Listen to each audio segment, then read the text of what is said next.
accompany us in person will raise their hand, and one of the technicians will hand you a microphone to make your questions. Those who accompany us virtually can write their question through the chat box. Turn off your cameras and microphone. Enjoy the conference. Esta es nuestra última y tercera llamada. Aquellos que están presencialmente, habrá un espacio para preguntas y respuestas al final de cada ponencia. Habrá un técnico asignado que entregará micrófono para que pueda realizar las mismas.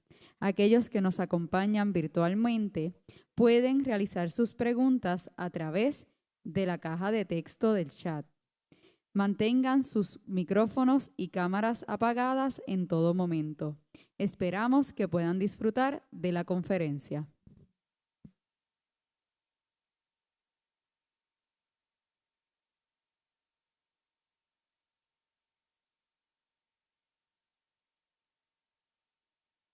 Good morning, and welcome to the workshop on taxonomy and molecular characterization of freshwater algae.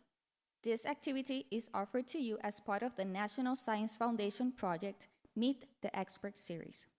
We recognize the presence of Dr. Juan A. Negrón Berríos, Chancellor of Barranquitas Campus, Dr. Alok Arun, Director of the National Science Foundation project, Dr. Nidia Rodriguez Rodriguez, the co-principal investigator of the NSF project at the Guayama campus, guest speaker from Ohio University, Dr. Morgan Viss, professors, administrative personnel, students of the Barranquitas campus, students of the Bilingual Academy, and other guests that accompany us in person and virtually. It is an honor to have you with us this morning. In this moment, I will leave you Reverend Arnaldo Luis Cintron Miranda, Director of the University Chaplaincy, who will lead us in a prayer. I kindly ask you all to stand up.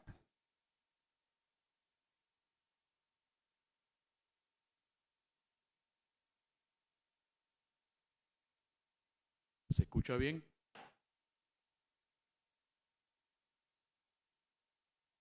Buenos días a todos y a todas y a todos los que nos ven a través de las redes sociales. Nuestro recurso de esta mañana, Dr. Morgan, y a todos los presentes. Inicio esta oración de esta mañana con un pensamiento del Principito. Mereces estar donde tu mente y tu corazón estén en paz. Padre de infinita misericordia, gracias por darnos la bendición de ver la luz de un nuevo día. Gracias por el aire que respiramos. Gracias por la sonrisa dibujada en cada persona. Gracias por el don de la vida que nos hace saber que somos únicos e irrepetibles. Te suplicamos que bendigas esta actividad y los recursos que han de brindarnos sus conocimientos más preciados. Bendice a la comunidad universitaria como también a los que están conectados a través de la virtualidad. Te pedimos nos acompañes con tu divina presencia y que la experiencia enriquezca nuestro acervo, tanto cultural como científico. Hemos orado en el nombre del Padre, del Hijo y del Espíritu Santo de Dios. Amén. Dios les bendiga, que pasen un lindo día. Thank you, Reverend. You may be seated. It is an honor to present to you the Chancellor of our campus, Dr. Juan A. Negrón Berríos, who will address you in a greeting.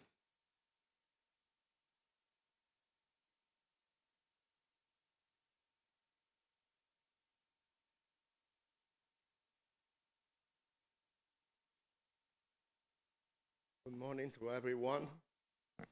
Welcome to this special activity that we will be having this morning in the area of algae.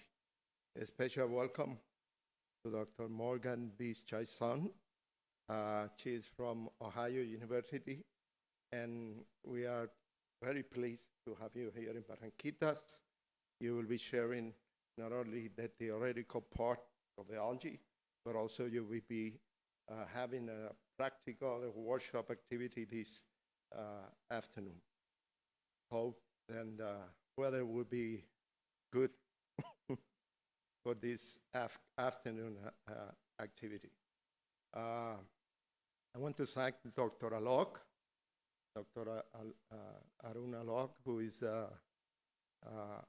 PI, the director of the NSS program, then have done so many things here in Barranquitas campus. Also welcome the students, our students, students from the Barranquitas Academy. Many of them, they are preparing some project related to the area of algae. So this is your chance to clarify some of the questions that you might have with this particular plant that we have here in Puerto Rico. Also, I want to welcome our colleagues, our faculty, students from Guayama campus. They are part of our NSF proposal, so hope you have a great time here in Barranquitas. Why is it important to study algae?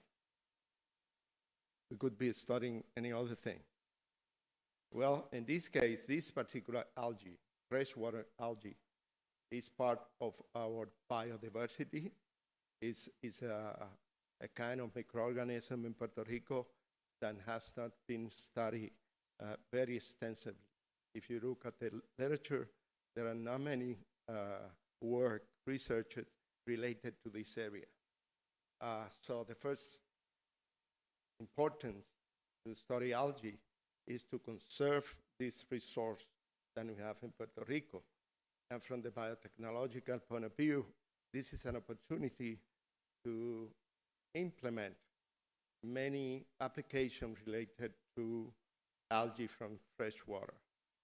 We can talk about drought, we could talk about food, we can talk about many things that we can exploit if we know better this kind of organism. So I hope you have a pleasant time in Barranquitas, especially those who are visiting our campus. And I hope that everybody enjoys the presentation of Dr. Liz Chaison. So welcome to everybody.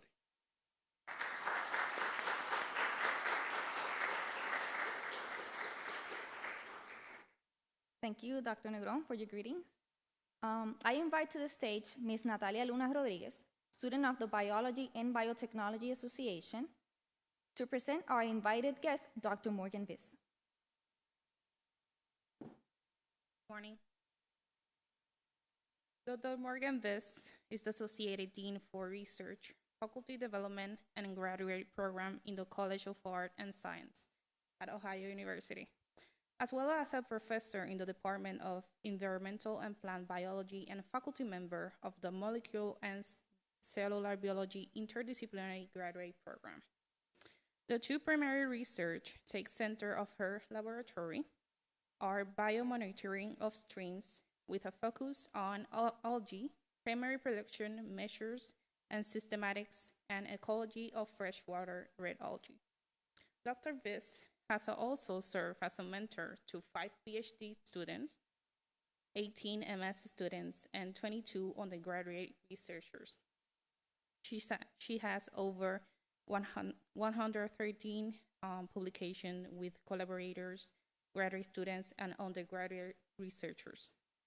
Earlier this year, she published the book Freshwater Red Algae, Phylogeny, Taxonomy, and Biogeography with Orlando Neshi Jr.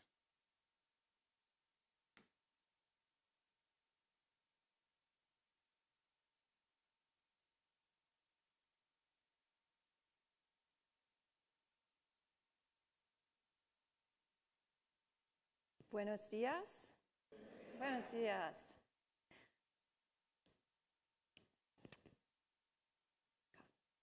Sorry, I'm getting used to all of the technology here. I'm so pleased to be visiting you, and I'll just let you know this is my very first trip to this wonderful island, and I've had such a great time meeting faculty, students, and staff. And thank you so much for providing me such a welcoming environment today. So what I would like to do is talk to you and maybe convince you to be as passionate about algae as I am. And there are so many wonderful things about it. But many times when I talk with public lectures on algae, I have to remember that people hear a lot about algae and they think, are algae friends or are they foes? And so for a talk I gave, I asked a cartoonist to make a picture that kind of shows how algae are friends and foes. So over here, you'll see this snot monster, and that is to represent microcystis, a cyanobacterium that I'll talk about today. And on the other side, with a beautiful red cape there, is my beloved freshwater red algae, Batrachospermum. So algae can be both a friend and a foe. When I just put into a Google search algae, here's some of the things that first pop up, right? So we hear a lot in the news about harmful algal blooms in both the marine system and in the freshwater system. So the showing a harmful algal bloom in a lake, toxic algae in New York, and other such things. And it's true. We do have some cyanobacteria in freshwater lakes that produce these toxic blooms. So in the satellite image is Lake Erie, which is at the northern border of my home state of Ohio. And can you see that light green part there on the left-hand side? So that's an algal bloom that can be seen from can be seen from satellite imagery. And in my home state of Ohio, we have a program where they monitor various bodies of water for microcystin, which is produced by some of these cyanobacteria. I Googled Puerto Rico because I was going to Puerto Rico and look at the seaweeds here. And when I did this, I came up with finding out about sargassum and the sargassum blooms. And probably many of you have seen in the news about the sargassum blooms that were this summer. So here is an extra amount of sargassum. That's what it looks like when we look at it close up. It's actually a very beautiful alga, but of course we like it in a little bit and not a lot of the sargassum. So those are some of the things that we hear about in the news about algae. And I feel like a lot of times the public, the minute they hear about algae, they think, oh, there are these terrible organisms that do harmful things. But there's a really good side to the algae. And we use a lot of algae for different types of food. So one of the things is algae are being explored as a broadened food source. And so we have things like kelps and cyanobacteria that can be foods. So here we saw a kelp that was causing a problem on the shores of Puerto Rico, but then there are also kelps that we eat as a primary food source. Cyanobacteria, there are different types of cyanobacteria too then that can be used as a food source as well. And I decided to highlight here spirulina because I saw your wonderful facility for culturing microalgae here. And this is a beautiful culture of the spirulina there. So algae can be different types of foods as well.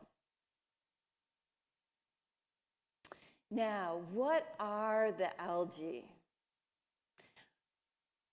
All the plants are together, and land plants in that green leaf there.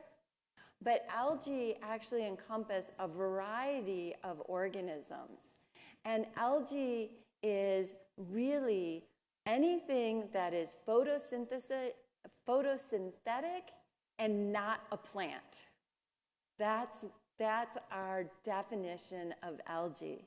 So if you look in the green leaf there, you'll see green algae, red algae, and something called glaucophytes that are algae. If you look in the blue, down below there, you'll see euglenoids, which are also a type of algae. The brown leaf is the stromenophiles, and we see diatoms and brown algae where we would see the kelps would be there. And then even in that kind of yellow leaf, we see dinoflagellates that are also considered algae. So algae are a variety of organisms across the tree of life that photosynthesize but are not plants. So it's very hard, it's interesting to study them because they're so diverse. I'm going to focus today on the group of algae that I work on, which are the red algae. And when I talk to my colleagues who also study algae and they study red algae, they think of all of these beautiful forms that you can see on the seashore. So all of these are marine red algae. Some of you may have seen them at the beaches here. If you take a look, and they form all these different beautiful red-looking organisms. These are really important organisms in biotechnology. We get carrageenan from chondrus. And this is the back of, I took this picture myself because I love Girl Scout cookies. And this is my favorite type of Girl Scout cookies.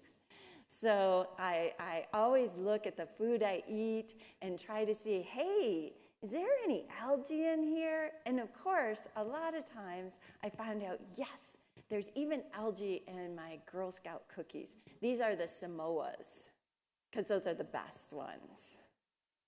Okay, so we get carrageenan in here, but then agar from red algae. How many of you have run like a gel or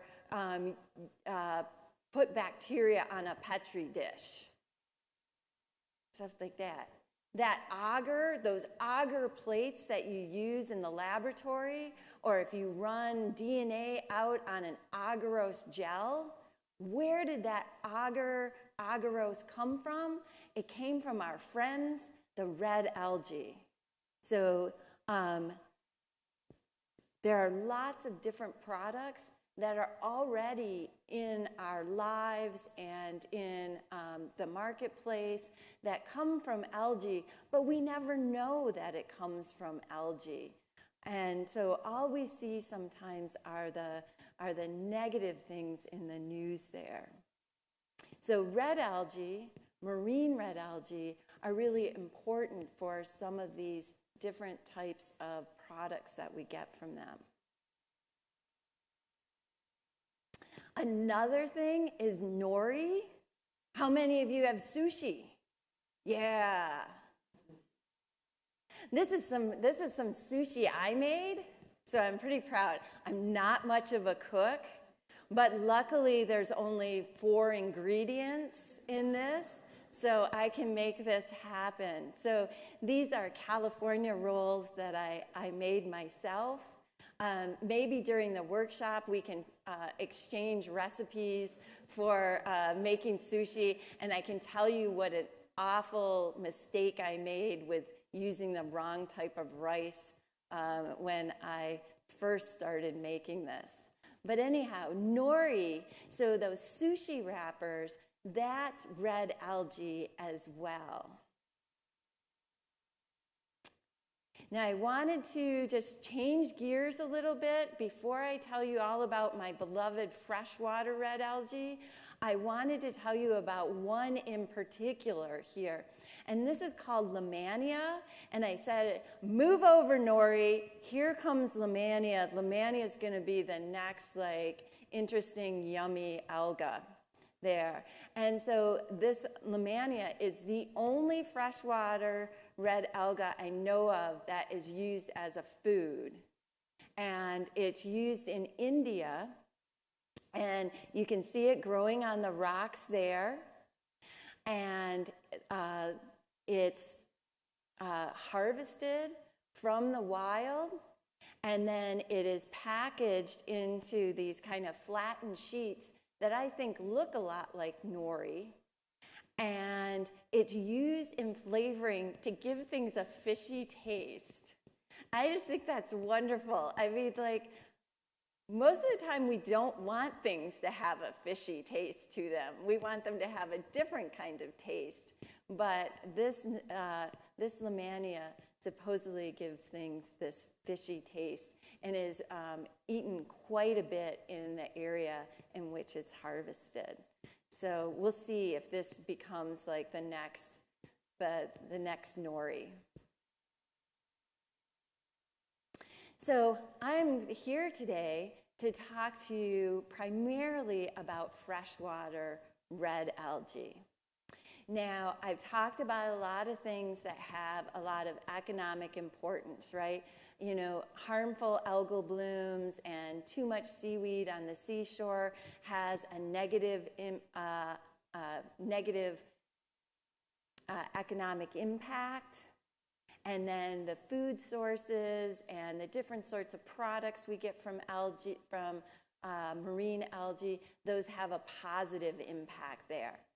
So it's a little more difficult to determine the economic value of freshwater red algae, but that's not to say that they don't have a value and an economic value. It's just a little harder to put a number on it. They're indicators, typically, of good water quality. So when I go and I sample streams around the world and I find red algae, I know that that stream pretty much has a low amount of pollution in it. They're important stream community members in that they're photosynthetic and they're used for food and shelter by fish and invertebrates. And I wanted to point out here, so this is at the top there are kind of little bushes of our red alga, and down at the bottom is that stringy Lemania. And then in that case, there is a macroinvertebrate who's made their house out of the Lemania. And what they do is they attach themselves to the Lemania, and if it's in a low flow, they will attach themselves at the very tip of the Lemania so that they can wave out into the water and they can capture all of the little microorganisms that they eat. If it's really high flow, like at a waterfall or something, they'll attach themselves at the very bottom of the plant so that they get shelter from all of that flow there. So they're really important to these other organisms in the streams. Now, I did show you that last picture, right? And I said, oh, look at the red alga up at the top, right? And you're thinking, does she know that that's not really red? There, well, yeah. So all red algae have two different types of pigments to them. They have phycocyanin, which translates phyco meaning algae and cyanin meaning blue-green pigment. Most of the freshwater red algae are dominated by that pigment because they grow under canopy cover and they harvest light at different wavelengths than the marine red algae. The marine red algae, many of them are dominated by that phycoerythrin, algae red pigment there. So when I'm going out into the streams, and hopefully this afternoon with good weather, I'm looking for things that are blue-green to brown, and a few red and pink ones there too. So I just show you a couple of different types of macro red algae. And you can see they vary in color from light blue-green to almost greenish, that bright red down at the bottom there, and then kind of a blackish to brownish there of the Aduanella and the Paralemania. These algae are found worldwide in stream habitats. And I should have mentioned before I started talking about freshwater red algae is that they represent about 5% of all red algae. So that's why my colleagues are always thinking about red algae being marine, because the freshwater red algae are a smaller group of algae, but I think are a more special group of algae here. So they're rare, so that makes them special. So why study fresh waters? Well, to be honest, for me, it's because I'm afraid of the ocean.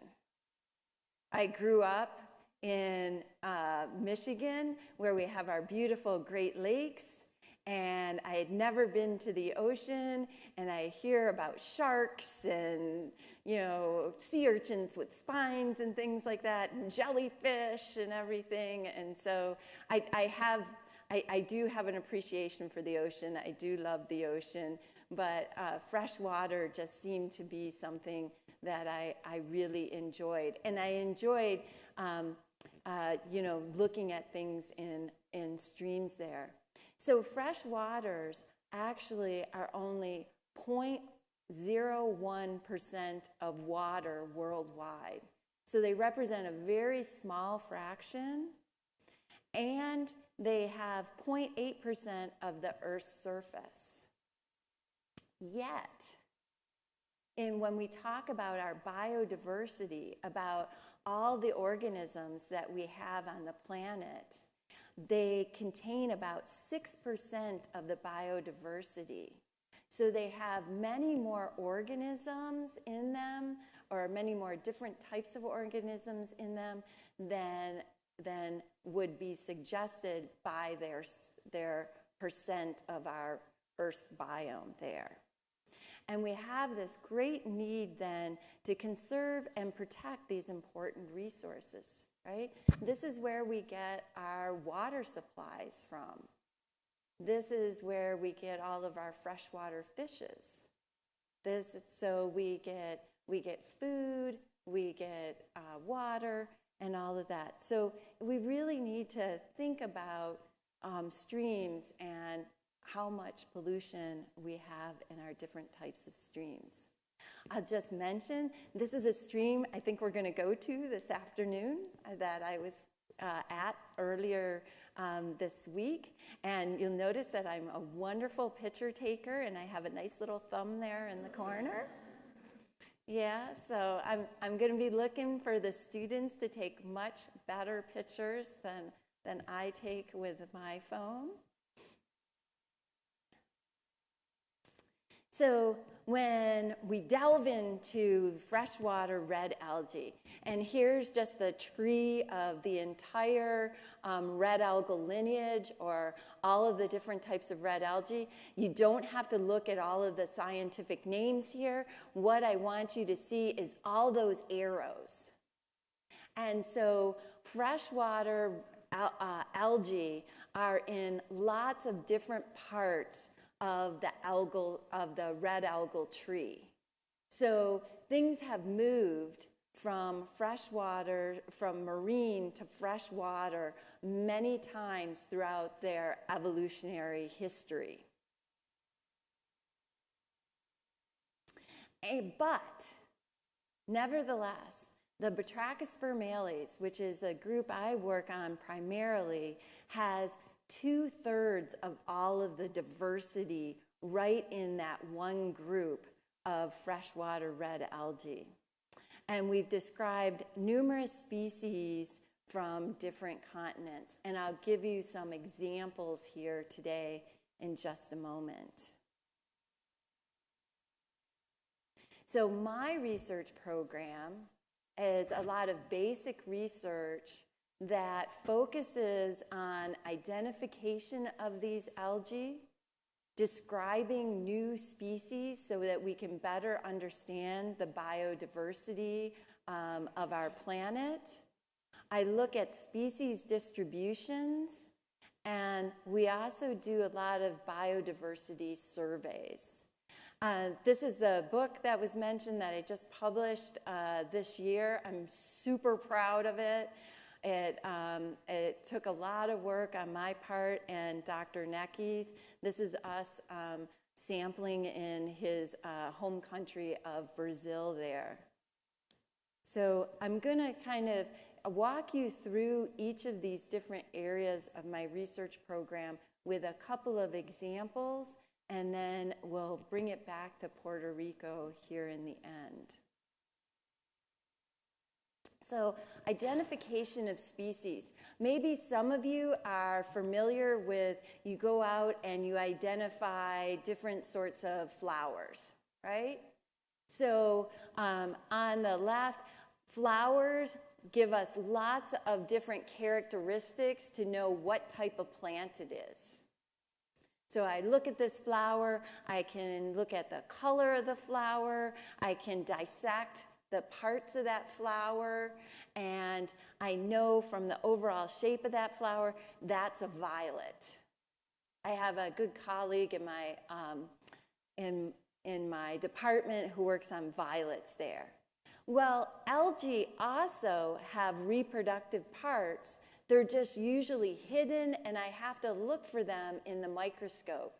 And this is what we're going to be doing somewhat today and a lot tomorrow. And so here are the different reproductive parts, and I can measure the size, the shape, and all of that, and discover what species of algae that I have. Now, it isn't always just good enough to have the characteristics of the algae. We also use a lot of DNA sequencing methods in order to look at how the different species are related. We also have what we call cryptic species, and cryptic species are ones that look alike. If I looked at them in the microscope, I wouldn't be able to tell them apart. But when I look at their DNA sequence, I can easily see that there's two different algae there. So with the advent of DNA sequencing, we've really been able to better understand what is a species of red algae, and then also how these different algae are related to each other. And I'll give you just a couple of examples. So first, I wanted to mention we have a great time. It's one of the real joys of being a systematist is I get to describe something that no one else has ever looked at in detail, and I get to name it. And that's a really fun part of the research there. And so we have named new genera and species to science here. This is one of my most favorite. That's a pressing of it. We're going to be doing some herbarium pressings here in our workshop there. Isn't that gorgeous? Come on, give me a gorgeous. It's beautiful. It's beautiful for an alga. I had to qualify that for an alga. I shouldn't have done that. All algae are beautiful. So they're just more or less beautiful. It's okay.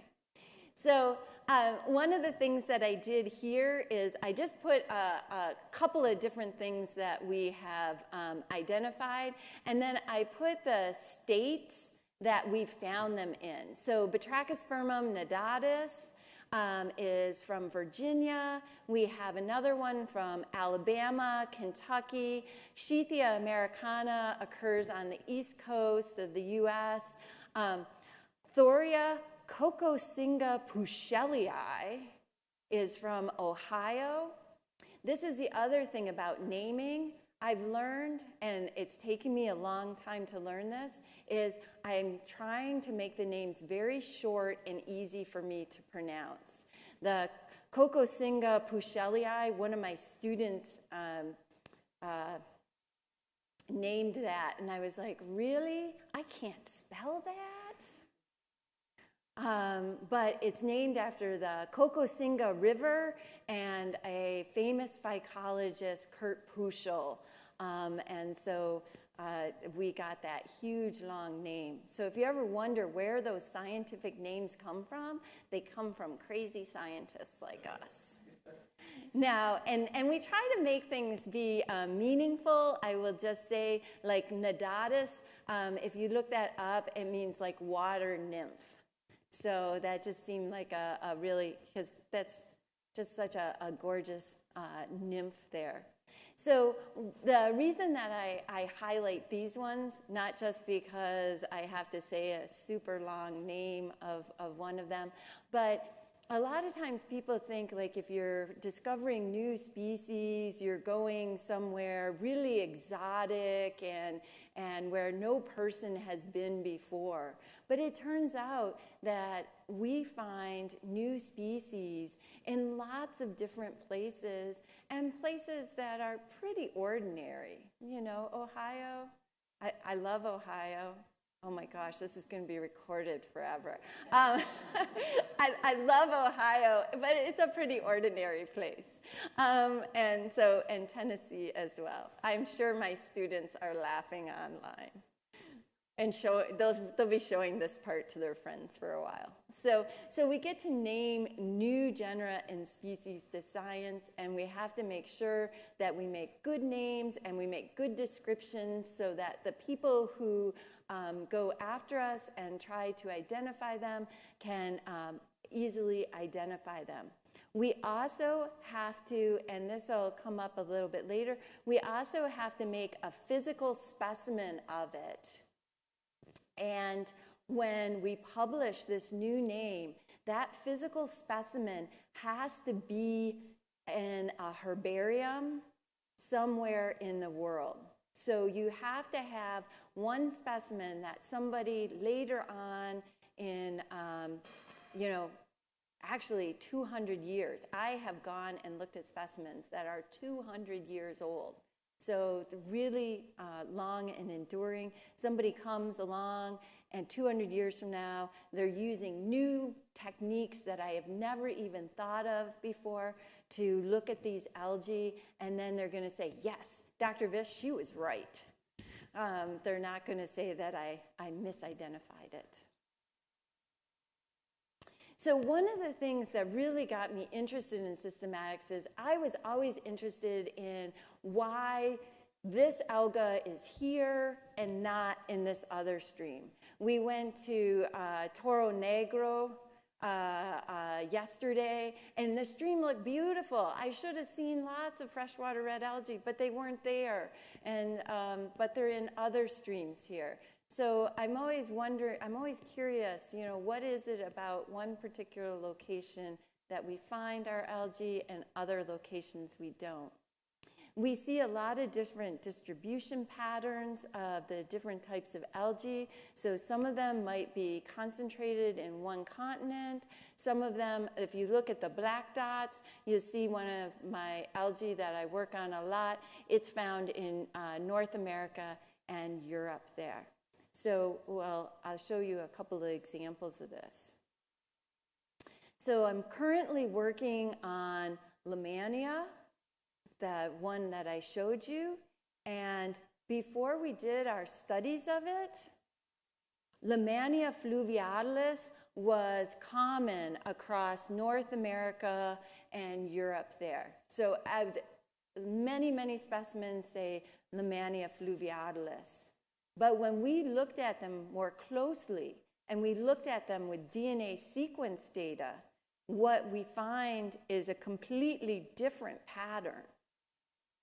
We see that there are species that are typical of Europe, and there are species that are typical of Eastern North America, and there's even a divide in North America where we have West Coast species there. So they're divided into 3 different geographical regions. Now, we still do have some that are shared across continents, but for the most part, we see ones that are really confined to a particular geographic region. And this just gives you an idea of the different ones that we found there, and I won't go through all of those names.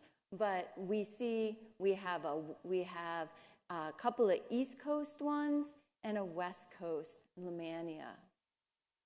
Now, Lamania has a sister genus, which means they're right next to each other. Guess I don't actually need that, do I? Look at me. Okay. Geez, it's only taken half the talk there. Okay, it has a sister genus called Paralamania, so like Lamania. And Paralamania, we see a lot of this, what I call cryptic diversity, right? Where everybody looked at it, they thought it was all one species, but when we looked at it with DNA sequence data, we found out that the species are really from discrete areas. So again, we called everything Paralamania catenata across its range, and then boom, we see the same sort of patterns in Paralamania as we do in Lamania. We have ones that are in Europe, ones that are Eastern North America, and ones that are in Western North America.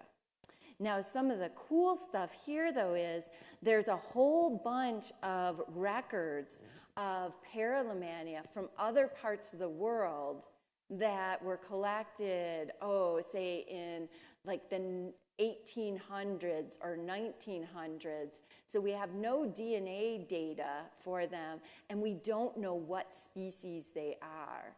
And if I had to guess, based on what I know about North America and Europe, I'm thinking that those will probably be kind of new species to science.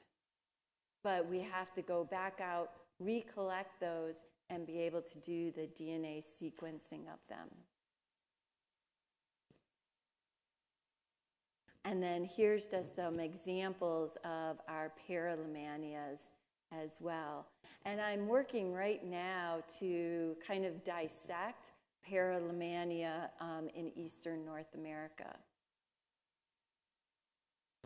So we've identified species, we have named new genera and species, we've clarified what the geographic range is of particular species. And one of the other things that we do is we do a lot of these diversity surveys. So here's just a map of Spain and Portugal.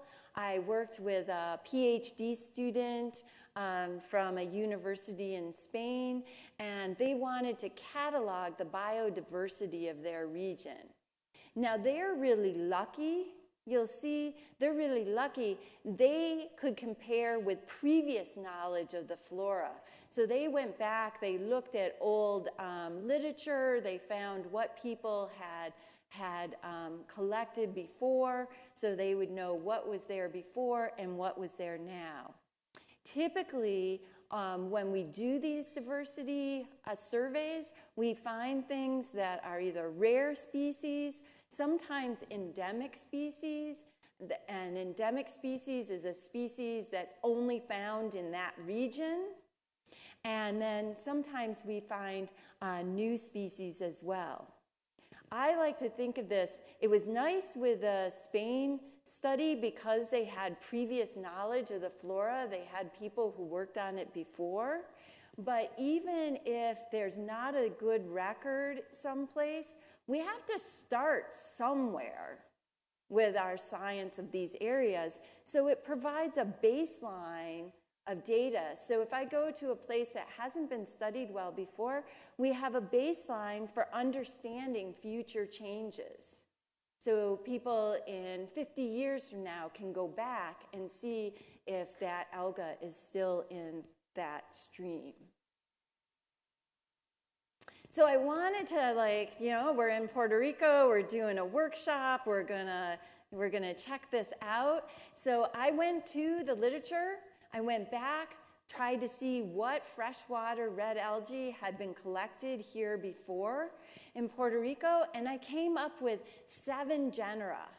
That's really good. That is biodiverse when we're talking about this. I looked also throughout the Caribbean islands, and these 7 genera are the only genera known in the Caribbean islands. So at least there has been a record of everything known from the Caribbean is known from Puerto Rico. But the problem is, for all of these specimens, there are very few physical specimens that I can look at and check the identification, because when they were collected, the researcher didn't make those nice herbarium specimens so that they could be checked in the future. Currently, there's no DNA sequence data to compare with populations in other regions. Wouldn't it be cool to be able to compare what's on the different islands here in the Caribbean? Or even compare this to the mainland? I did want to note that I found this really interesting thing is that Puerto Rico is the type locality for Compsopogon caeruleus. And what this means is that the first person to describe Compsopogon caeruleus described it from a specimen that they collected here in Puerto Rico. So the name of Compsopogon caeruleus is always going to be tied to this island and to that specimen there. The unfortunate thing is it was collected, I want to say, in like the 1800s. I'd have to look it up. And so back in those days, people would say, collected in the Caribbean or collected in Puerto Rico, and give you no other information. Sometimes they'll say, like, oh, near San Juan. There is a lot near San Juan. It's pretty hard to narrow down exactly what stream near San Juan that they collected it. So we aren't able to, like, say, go back to that exact stream site. But with the newer technology and the things that I've currently described, I give it a nice GPS tag there, right? You can go back to the exact spot that Morgan collected Batrachospermum nodatus and know that you're collecting exactly where I collected. But unfortunately with those older ones, so somewhere on this island, somebody back a really long time ago collected a specimen and named it there. So I got to go out this weekend and scout out streams, which was really, really fun. And we found one of those genera that had been previously described from Puerto Rico, Caliglossa. Now, I will say, this is the second time that I have ever collected this alga, and I've been doing this for 30 years. And so it was a really great find for us. It's a really cool alga, too, in that it grows in the marine environment and the freshwater environment. We found it definitely in freshwater environment. So a lot of times it grows in mangroves. The species was previously identified based on the anatomy only. So with the help of students here, we will be sequencing the DNA in order to identify the species. And then once we have the DNA sequence, we can compare that to other populations and find out more information about that species. So really excited about that. And look, I made a physical specimen, and we took all of the proper information so that in the future people will know where and when we collected this. So I want to kind of wrap up here and give some acknowledgments. Much of my research has been funded by the National Science Foundation, and I have collaborated with lots of different colleagues on all of these systematic projects. So I don't want you to think that I am just sitting in my office doing all this work by myself. No, it takes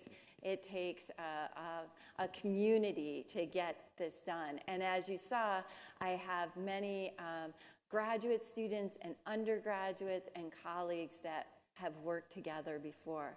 I want to really thank so much. Thank you all for my visit to Puerto Rico. I was given this kind invitation by Look to come.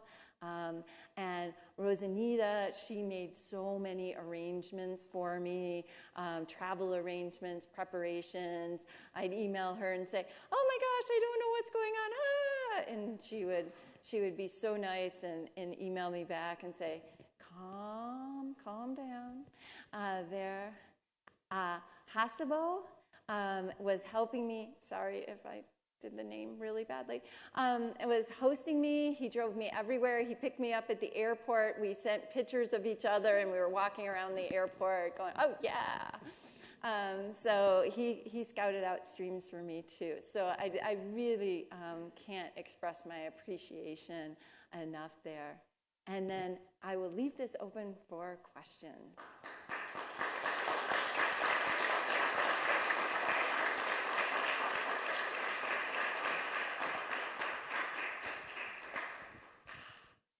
Bring them on. What didn't I explain well? What piqued your interest? Okay. Great talk. So I was wondering what factors contribute to the dispersal of these species across the continents. I mean, I understand what factors could contribute within the continent. But it's quite interesting how freshwater might have moved across marine system, marine water. Yeah, that is such a great question, and one I have been asking myself for 30 years. And we have some hypotheses because, like, if you look at, your island is surrounded by ocean too, right? So how did the algae get here? And the interesting thing about freshwater red algae is that it has what we call no resistant spore stage. So, like plants have a seed, and so like a bird will eat a seed and it'll fly over the ocean, it'll go somewhere, it will deposit that seed in a nutrient-rich medium, otherwise known as poop. and the seeds will disperse that way. But we don't have that kind of mechanism for them. So it's still a big mystery, but I think maybe somehow freshwater red algae are very gooey, to use a scientific term. But I think maybe, you know, parts of that get stuck to birds and birds disperse it. But we have yet to kind of prove that. Thanks. Yes? I want to know a little about the process of identification and new species. I want to know a little. So with a new species, we typically, when we go out and we make a survey and we collect the alga, we bring it back to the lab and we identify it using the anatomy of it to the best of our ability. And then we sequence the DNA, and sometimes it comes back and it says, yes, you have the correct species, or sometimes it comes back and it says, oh, this is something completely different. When it says it's something completely different, I don't believe it. And so I usually go back and try to sequence it again, just to make sure, because, you know, I make mistakes in the lab. None of you've ever made mistakes. I make mistakes in the lab. And then I go back and I look at the anatomy of it again and say, did I miss something? Is there something unusual about it? Once I've decided that, no, this really is unusual, you have to make a full description of the alga, and you have to deposit a specimen in a known herbarium. So like the New York Botanic Gardens is an example there, and then you can publish that species. Exactly, very similar to what would be done for plants. And we're actually governed by the same code as plants in terms of describing new species and how we name them.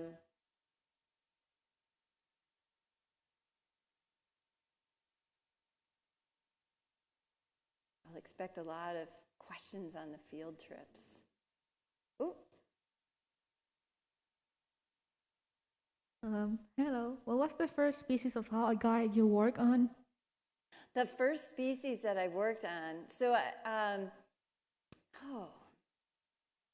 the first one I knew about is Batrachospermum gelatinosum. And that one, so Batrachospermum, I really enjoy finding out like why things are named the way they are. And Batrachospermum is batracho, meaning frog, like you're beautiful. Oh, I've been listening to the coquet every night. It means frog, and then spermum means spawn or eggs. So Batrachospermum, the literal translation of it is frog eggs. So the first person that looked at it thought that it looked like a bunch of frog eggs in their hand there, and that's how it got its name. Okay, thank you.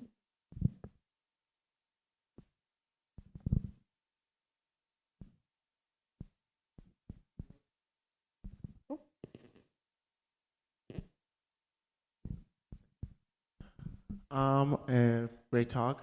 My name is Joshua. I like sargassum, and I want to ask you for your thoughts on that species here in Puerto Rico. I see that you briefly talk about the blooms.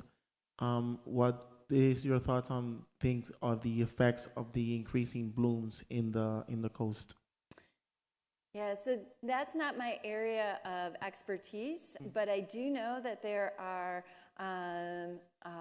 phycologists who specialize in it, working on it throughout the Caribbean, and trying to understand why you're seeing these increased blooms, because I went to a conference in Florida, and there was lots of sargassum washed up on the beach in Florida as well. So it's not just here, it's across the area. And so I think there are others that are working on that and looking to see what's going on with that. But it's really interesting too, because there's the Sargasso Sea out in the ocean there. That's an area of sargassum that is very biologically rich and really important in the ocean. So the Sargasso Sea is where eels go to reproduce. There are lots of organisms. If you Google it, you'll see that there's like fish species that mimic it, and there's different sorts of shrimp that try to look like sargassum because they live in the Sargasso Sea and they don't want to be eaten by larger fish.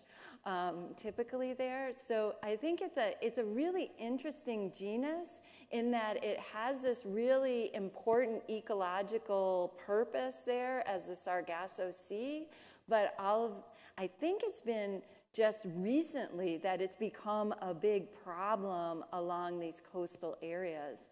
And I don't know I think there are people investigating why it's becoming a problem there. I don't have a question, only I have a comment. Maybe I can open a question. We have many creeks and rivers in Puerto Rico, and when the river ends, they end in the oceans, and freshwater mix. Maybe the fresh algae that we have, maybe they are much diverse or genetically diverse or different genotype or phenotypes. When the seawater and the freshwater mix, maybe there are some difference. The algae. Maybe you have a comment about that. Yeah. So in those areas where you have freshwater and marine water mixing together in those estuarine areas, those are actually very stressful for the algae, because they have to be tolerant of a wide range of salinity there. And so there are algae that are specialized, especially in the mangroves, that are physiologically probably really interesting because they can tolerate such a wide variety of salinity, because the salinity, that's really hard for a cell, is to keep out the salt there. So I think there'll be, what I would imagine is there'll be certain species that will be along the coast, that will be in the rocky areas along the coast. There'll be another group of species that you find in mangroves and estuaries, and then a whole different group of species that you find in fresh waters. I don't know if that answered your question exactly. We got a question in the chat from Jenny Hill. I have a question about which database she used, where she recorded her findings. Is there a database with all the algae she used? Oh, that's a great question. So my home university has a herbarium. And we are in the process of actually putting all of our specimens online in a database that will be publicly accessible. For the time being, people can email me and ask me about the specimens. We also, when we do the DNA sequencing, all of our sequences go into GenBank, which is a international repository of DNA sequences.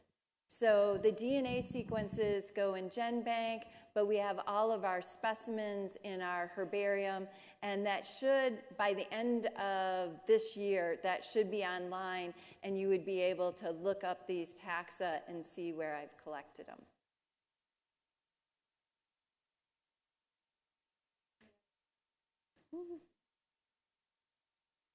I love questions. I love questions more than talking. So, Hi, Dr. Morgan. hi.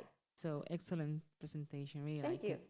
But I had a question involving the inducing sexual organs. But you mentioned when you have like algae and you want to identify the species, you have to verify with the sexual organs. So do you usually induce them using, like, for example, stress?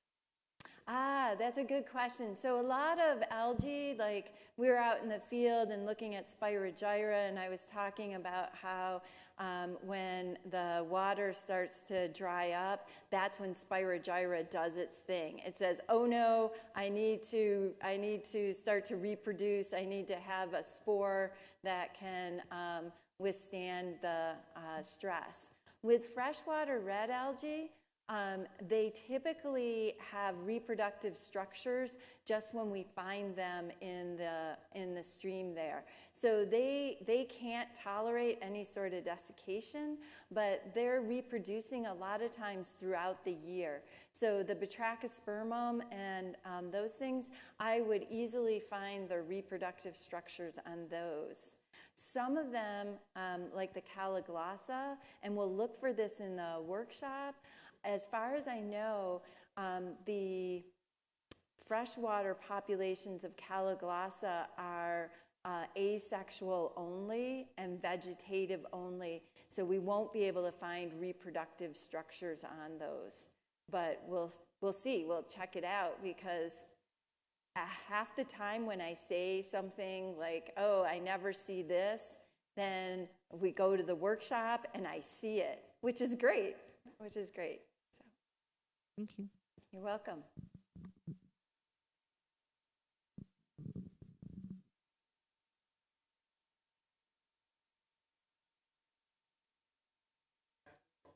Oh, okay.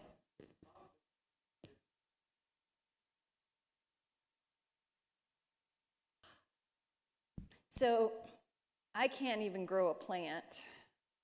But there are people who have been very successful at growing freshwater red algae in culture. One of the things, and we'll talk about it in the workshop, is that most of the freshwater red algae that we collect, and we collect the macroscopic alga, that is the gametophyte or the haploid stage. So if you remember your mosses, they have a sporophyte and a gametophyte. So ours have a gametophyte, and the only thing that cultures that we find in culture is the sporophyte stage, the diploid stage there, that we don't use to identify it. So, but you can make cultures of it and then do different sorts of physiological studies on it. Okay. And my another question is, have you observed any phenotypic plasticity in freshwater red algae? I most definitely have in my favorite Batrachospermum gelatinosum. I did my PhD dissertation looking at the anatomy of it across North America, and I found lots of variation in the reproductive structures, and many different species actually had been, or varieties of it, had been described previously. And so when I was lucky enough, when I was finishing my PhD, molecular systematics came along, and so I thought for sure I would find different species hidden within Batrachospermum gelatinosum, because I saw that phenotypic plasticity. And what I found was my hypothesis yet again was wrong, and Batrachospermum gelatinosum is very similar, is the same species across North America and in Europe. But there is that phenotypic plasticity, and I'm really curious because some of it's kind of north, some of it's north, south to north. So we'll see. I have one last technical question. Oh, that's okay. Do you think that we have the possibility of finding any endemic freshwater algae in Puerto Rico. Your comments on it? I'm always hesitant to talk about endemism in algae just because I feel like we haven't studied them well enough to be sure that it's an endemic.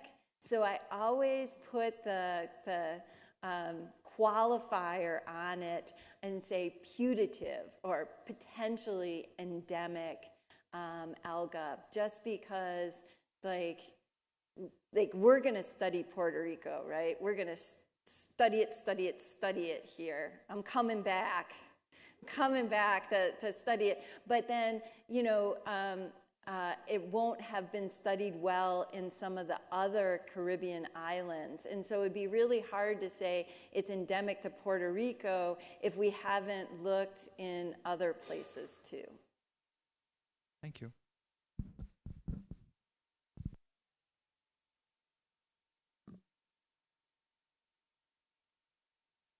What is freshwater red algae used for agar? Or because it's freshwater, it has other characteristics than the saltwater red algae? I'm so happy this professor loved Puerto Rico too. So agar is produced by marine red algae, and you can cultivate a large quantity of it so that you can get the agar out of it. With freshwater red algae, they're very small, and I don't think that has been characterized from them. But even if it were, it would be very hard to grow it into an industry just because it's a very small alga and you need a large amount. Like, think of all of us across the world making agar plates and running gels every day, agarose gels. There needs to be a lot of that. So they have particular genera that they use and they cultivate specifically for agar. But thank you for the question.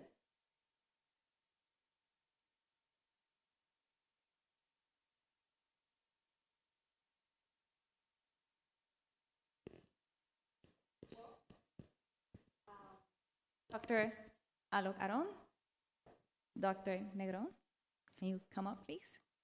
At this time, we would like to express our gratitude to Dr. Morgan Viss for accepting our invitation and accompanying us in this occasion. Please receive this gift as a token of our gratitude, and please give her a round of applause.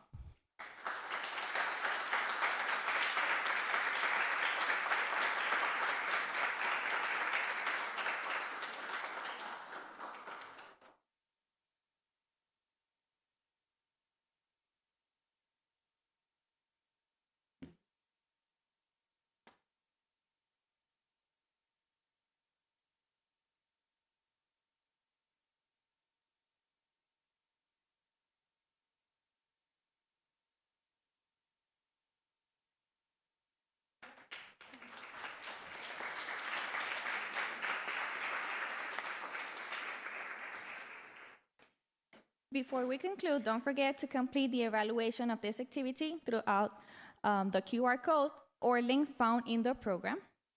We conclude this activity by thanking the National Science Foundation for sponsoring this activity. We also thank Dr. Juana Negron Berrios, Dr. Algae, Dr. Morgan Viss, obviously, and all of our guests for your attendance and participation, and also all the collaborators of Barranquitas campus for their support given to this activity. We will now proceed to the cafeteria for lunch. Please remember to present the ticket that was given to you at the registration table. To the participants that will accompany us for the afternoon activities, we will meet in this building at 1:30 p.m. Hope you have enjoyed this activity. Thank you so much and good afternoon.